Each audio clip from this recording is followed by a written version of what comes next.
வந்து நம்ம எங்க இருக்கோம் அப்படின்னு சொல்லி பாத்தீங்கன்னா சேலம் மாவட்ட ஆட்சியர் அலுவலகத்துல இருக்கோம். இங்க வந்து பாத்தீங்க அப்படின்னா எய்ட்ஸ் விழிப்புணர்வு பேரணி வந்து நடக்க போகுது. அதை பத்தி சொல்றதுக்காக திட்ட மேலாளர் தாமோதரன் சார் வந்து நம்ம கூட இணைஞ்சிருக்காரு. என்ன சொல்றாங்க அப்படின்றத நம்மளும் தெரிஞ்சுக்கலாம். வணக்கம் சார். Good morning madam.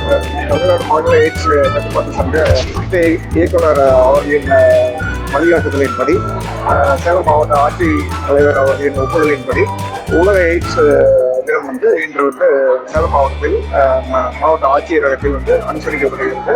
இதில் வந்து நம்ம பொதுமக்களுக்கும் கல்லூரி மாணவர்கள் மத்தியில் இந்த ஹெச்ஐவி எய்ட்ஸ் சம்பந்தமான விழிப்புணர்வு ஏற்படுத்தும் வகையில் இந்த நிகழ்ச்சி வந்து அனுசரிக்கப்படுகிறது. இதில் வந்து பார்த்தீங்கன்னா மாவட்ட ஆட்சியர் அவர்கள், அப்புறம் வந்து மாவட்ட சுகாதார அலுவலர் அவர்கள், அவங்களோட மருத்துவ கல்லூரி சேலம் மருத்துவ கல்லூரி மேடம் அவர்கள் அதெல்லாம் நம்ம பண்ண போகிறோம். இதில் வந்து கையெழுத்து இயக்கம், ஸ்டூடெண்ட்ஸ் ரேலி, அப்புறம் ஆட்டோ ஸ்டிக்கரிங் கேம்பெயின் இதெல்லாம் வந்து நம்ம